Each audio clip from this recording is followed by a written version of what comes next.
আলহামদুলিল্লাহি ওয়াহদা ওয়াসসালাতু ওয়াসসালামু আলা রাসূলিল্লাহ। নাবালক সন্তানের কোরবানির বিধান কি?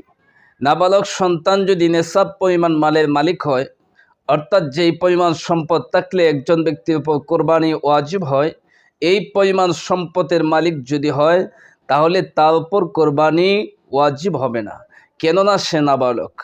ঠিক তদ্রূপভাবে কোনো মানুষ যদি সুস্থ মস্তিষ্ক সম্পন্ন না হয়, কিন্তু তার নেশাব পরিমাণ সম্পদ থাকে, তারপরে এই অসুস্থ অর্থাৎ সুস্থ মস্তিষ্ক সম্পন্ন ব্যক্তি নয়, তার উপরও কোরবানি ওয়াজিব হবে না।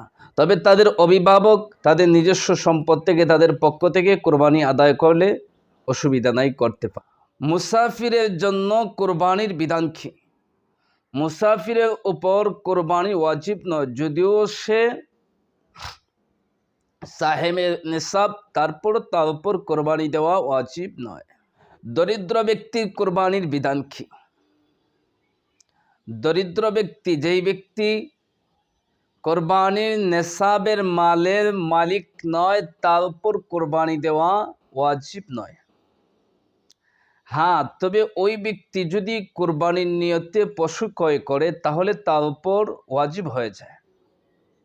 সে এই ক্রয়কৃত পশুকে আল্লাহর জন্য কোরবানি করতে হবে নির্দিষ্ট সময়ে, এবং এই পশুতে অন্য কাউকে সে শরিক করার অধিকার নাই। কোরবানির উত্তম সময় কোনটি? আমরা জানি কোরবানির 3 দিন দেওয়া যায়, 10, 11, 12।